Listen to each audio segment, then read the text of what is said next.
उनका बुलडोजर हमेशा हमेशा के लिए खड़ा हो जाएगा गैराज में। सुप्रीम कोर्ट का फैसला आया है सरकार के खिलाफ, उसका धन्यवाद देता हूं, बधाई देता हूं। दोषी अधिकारियों के खिलाफ कार्रवाई करने के लिए भी कहा है जिन्होंने बुलडोजर चला करके किसी का घर तोड़ने का काम किया है। उत्तर प्रदेश में चुनावी मंच सजा है। 9 सीटों पर उपचुनाव के लिए मोर्चाबंदी हो रही है और ऐसे ही एक चुनावी मोर्चे पर बुधवार को जब सपा सुप्रीमो अखिलेश यादव डटे थे कि इसी दौरान बुलडोजर एक्शन पर सुप्रीम कोर्ट का फाइनल फैसला आ गया। अखिलेश ने मंच से चुनावी भाषण छोड़कर फैसले की खबर जनता को सुनाई और जज साहिबान का शुक्रिया अदा किया। अभी जब हम और आप लोग इस जनसभा में खड़े हैं, बैठे हैं, उससे आने से पहले आपको सबको पता होगा कि सुप्रीम कोर्ट ने क्या टिप्पणी की है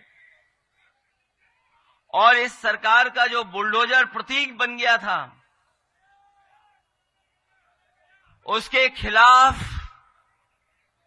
जो टिप्पणी की है और सुप्रीम कोर्ट में जो लाइनें रखी गई हैं, वहां के जज साहब जो उन्होंने पढ़ा लाइनों को और जो बोला कोर्ट में, वो कोई भी लोकतंत्र में जो फैसला आया है उसको स्वीकार करेगा, उसको बधाई देगा। मैं इस मौके पर जो सुप्रीम कोर्ट का फैसला आया है सरकार के खिलाफ, उसका धन्यवाद देता हूं, बधाई देता हूं। सीसामऊ की चुनावी सभा में अखिलेश यादव ने सुप्रीम कोर्ट के फैसले का जिक्र करते हुए योगी सरकार पर सीधा सीधा निशाना साध दिया, ये कहते हुए कि सुप्रीम कोर्ट ने सरकार पर जुर्माना लगाया है, बुलडोजर से घर गिराने वाले दोषी अधिकारियों पर एक्शन लेने का आदेश दे दिया है। कोर्ट में गए और उसके बाद जो जजमेंट आया है, ऐसे कम फैसले होते हैं जहां पर सरकार को जुर्माना देना पड़ता है। क्या कोई सोच सकता है कि सुप्रीम कोर्ट ने सरकार पर 25 लाख का जुर्माना लगाया है? न केवल जुर्माना लगाया है बल्कि ऐसे दोषी अधिकारियों के खिलाफ कार्रवाई करने के लिए भी कहा है जिन्होंने बुलडोजर चला करके किसी का घर तोड़ने का काम किया है। अखिलेश यादव ने सीसामऊ के इसी चुनावी मंच से अदालत के फैसले का जिक्र करते हुए वो टिप्पणी भी पढ़ी जिसमें आशियाने को लेकर सुप्रीम कोर्ट ने अपने आदेश में चंद खास लाइनें कही हैं। अखिलेश ने खुश होते हुए कहा, अब बुलडोजर हमेशा हमेशा के लिए गैराज में खड़ा रहेगा, किसी गरीब का आशियाना नहीं गिरेगा।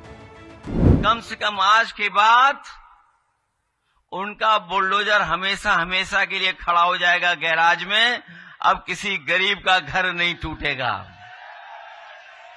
और जो फैसला देते समय पढ़ा उन्होंने अपनी लाइनें, अपना घर हो, अपना आंगन हो। उन्होंने एक व्यक्ति के बारे में लिखा कि अगर जो व्यक्ति अपने जीवन भर में कोशिश करता है कि घर बना ले, उसके लिए जो लाइनें पढ़ी गई कोर्ट में, अपना घर हो, अपना आंगन हो, इस ख्वाब में हर कोई जीता है। इंसान के दिल को ये चाहत है कि एक घर का सपना कभी न छूटे। तो सोचिए, सुप्रीम कोर्ट ने कहा है, इससे ज्यादा सरकार के खिलाफ टिप्पणी और क्या हो सकती है। बुलडोजर पर अदालत के फैसले की तारीफ और योगी सरकार पर हमला करते हुए अखिलेश ने सीसामऊ की जनता के सामने इरफान सोलंकी की रिहाई का मुद्दा भी उठा दिया। बोले, न्यायपालिका से इंसाफ की आस है, एक दिन इरफान सोलंकी की रिहाई भी इसी तरह मुमकिन होगी। इससे ज्यादा सरकार के खिलाफ टिप्पणी और क्या हो सकती है। ये बात मैं इसलिए कह रहा हूं और ये लाइनें मैं इसलिए पढ़ रहा हूं, हमें पूरा भरोसा है न्यायालय पर। एक दिन हमारे आपके विधायक रिहा होकर के आपके बीच में आएंगे और जो पहले जिस तरीके से काम करते थे उसी तरीके से काम करेंगे।